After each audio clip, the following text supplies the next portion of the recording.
Hello बच्चों, आज हमारा लास्ट टॉपिक है 10th क्लास का heating effect.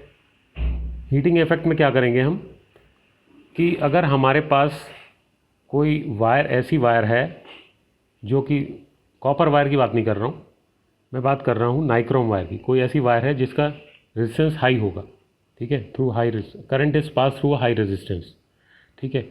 It become hot and it will glow, ठीक है। बल्ब में देख लीजिए, बल्ब ग्लो करता है, ठीक है।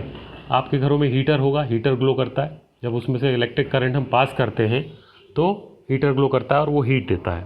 तो that is a nichrome wire, nothing else, ठीक है। तो एक बार इसकी डेफिनेशन सुन लीजिए जो आपको बोर्ड में लिखनी है। When an electric current is pass through a high resistance wire like nichrome, then the resistance of the wire become very hot and it produce heat, it produce some heat. This phenomena is called heating effect of current, heating effect of current. तो इसको हम बोलते हैं heating effect of current. अब the heating effect of current is obtained by transformation of electrical energy into heat energy. Electrical energy को हम क्या कर रहे हैं, किस में कन्वर्ट कर रहे हैं? हीट एनर्जी में। Electrical energy is converting into heat energy, सबसे पहली बात। तो जब इसको हम कन्वर्ट कर रहे हैं इलेक्ट्रिकल एनर्जी को हीट एनर्जी में, तब क्या होगा? कुछ वर्क डन होगा, यहाँ पे कुछ काम हो रहा है यहाँ पे, because electrical energy is converting into heat energy. So this can be obtained by work done, which is in electrical form. So work done is obtained here. Work done. तो यहाँ पर कुछ वर्क डन हुआ, work done is obtained here. तो ये work done जो है हम उसको कैलकुलेट करेंगे, वर्क डन को।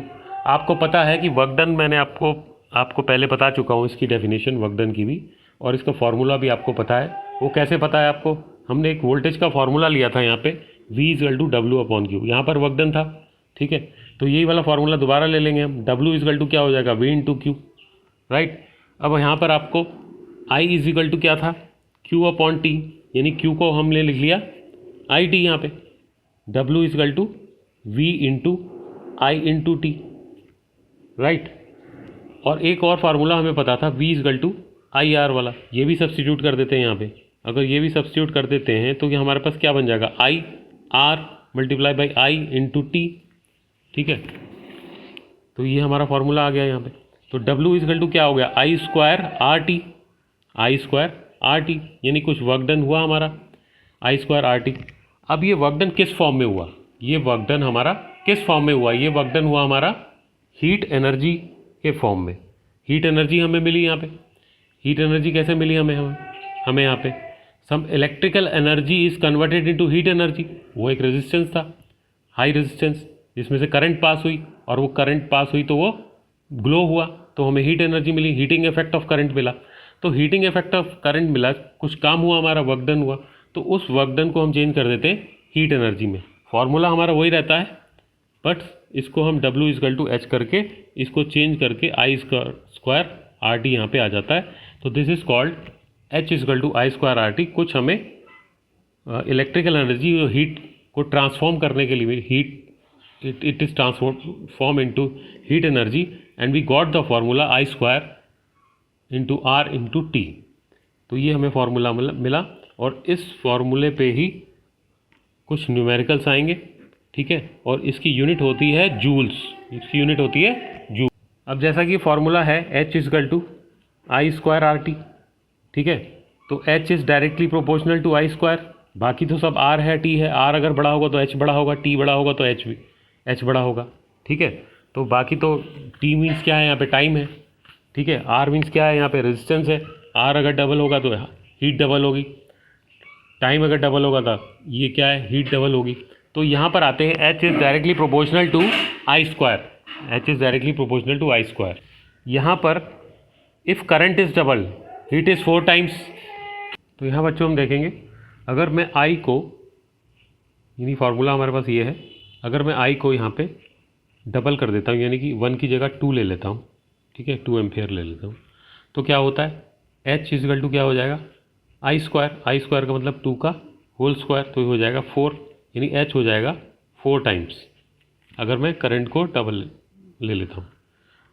ठीक है। अगर मैं करंट को हाफ ले लेता हूँ यहाँ पे, अगर मैं करंट को 0.5 ले लेता हूँ तो 0.5 का क्या करूँ, होल स्क्वायर कर दूँ यहाँ पे, 0.5 का होल स्क्वायर कर दूँ, तब क्या हो जाएगा यहाँ पर, h is directly proportional to 0.5 into 0.5 यानी कि 0.25। तो h is directly proportional to 0.25 को मैं अगर सॉल्व करता हूँ यहाँ पे तो ये नीचे 100 आ जाएगा। तो h is directly proportional to 1/4। ठीक है। अगर मैं करंट को हाफ ले रहा हूँ तो h हो रहा है हमारा 1/4। अगर मैं करंट को डबल ले रहा हूँ तो हमारा h हो रहा है हमारा 4 टाइम्स। तो ये आपको यहाँ पर ये नोट करना है, दिस इज़ वेरी इंपॉर्टेंट। चलिए बच्चों एक क्वेश्चन देखते हैं यहाँ पे, हीटिंग इफेक्ट पे बेस पे आते हैं। A potential difference 250 volt is applied across the resistance of 500 ohm on in electric iron, calculate current and heat produce in joule in 10 seconds. तो यहाँ पे हमें करंट निकालनी है और हीट प्रोड्यूस निकालनी है, कितनी हीट पैदा हुई है यहाँ पर। ठीक है। तो हमें दिया क्या हुआ है यहाँ पर हमें दिया हुआ पोटेंशियल डिफरेंस ऑफ 250 वोल्ट, यानी कि वोल्टेज दी हुई है 250 वोल्ट को यहाँ पे लिख देंगे सबसे पहले, सॉल्यूशन कर रहे हैं यहाँ पे। और क्या दिया हुआ है, रेजिस्टेंस दी हुई है, कितनी दी हुई है, 500 ओम की रेजिस्टेंस दी हुई है। ठीक है। और टाइम दिया हुआ है यहाँ पे 10 सेकेंड्स। ठीक है। Electric iron calculate heat and joule in 10 second. तो हमें हीट निकालनी है जूल में, और जूल में हीट निकालनी है, और क्या निकालना है हमें, आई निकालना है, current and heat produce in joule in 10 second. तो हमें आई निकालना है और हीट निकालनी है, दो चीज़ें निकालनी है। तो सबसे पहले आप V/IR के फार्मूले से आई निकाल लीजिए। वो कैसे होगा, V/IR हमने लगाया यहाँ पे, V/R=I, और यहाँ पर हमारा वोल्टेज कितनी है, 250 वोल्ट है। आर कितनी दिया हुआ है, आर हमें दिया हुआ है 500। तो हमारी आई निकल गई 0.5 एम्पेयर। ये हमने आई किस लिए निकाली, क्योंकि हमारे पास फार्मूला था H=I²RT, क्योंकि आई दे नहीं रखी थी यहाँ पे, तो अब हमारी आई निकल गई। तो आप H निकाल लीजिए, 0.5 का होल स्क्वायर इंटू आर हमारा दे रखा है। ठीक है, 500, और टाइम हमारा दे रखा है 10। तो इससे मेरा हीट निकल गई जूल में, और ये आ गई 1250 जूल्स। तो इस तरह के न्यूमेरिकल्स आपके आते हैं 1 नंबर में, 2 नंबर में। ठीक है। और डायरेक्ट आपसे पूछ लिया जाता है कि आप हीट निकालिए या फिर क्या निकालिए, करंट निकालिए। ठीक है। तो इस तरह से करेंगे। एक और न्यूमेरिकल देखते हैं और इसके साथ ही टॉपिक को ख़त्म करते हैं। तो बच्चों एक न्यूमेरिकल है यहाँ पे, calculate the heat produced when 9600 coulombs of charge is transferred in 1 hour through a potential difference of 50 volt. अगर Q इज इक्वल टू यहाँ पे 9600 दिया हुआ है, ठीक है, टाइम दिया हुआ है 1 आवर, जिसको मैंने चेंज कर लिया 16 × 60 3600 सेकेंड्स, इसको मल्टीप्लाई कर लिया, सेकेंड्स में आ गया ये। पोटेंशियल डिफरेंस दिया हुआ है कितना, 50 volt. H is equal to I²RT हमें निकालना है यहाँ पे। ठीक है।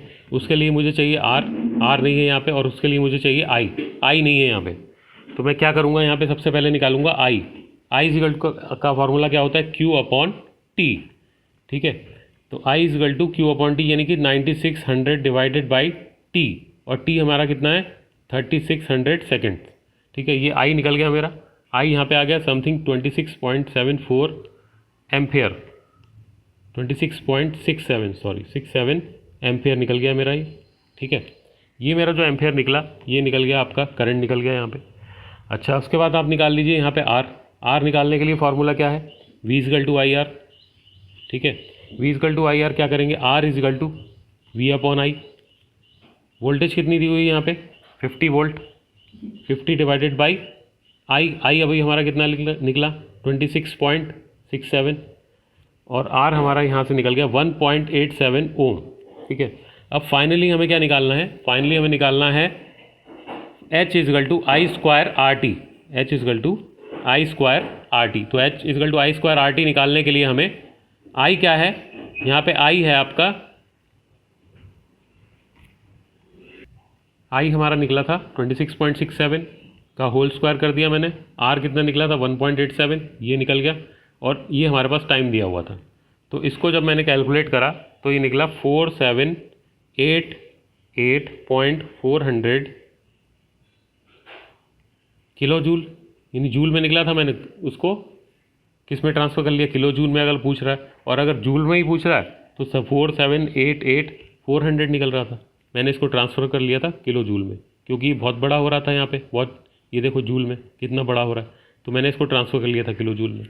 तो आप किसी में भी कर सकते हैं, ये जूल में या किलो जूल में, दोनों आंसर आपके यहाँ पे परफेक्ट है, 100% परफेक्ट आंसर्स।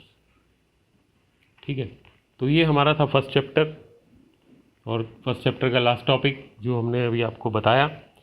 तो इसको आप देखते रहें और पढ़ते रहें। All the best.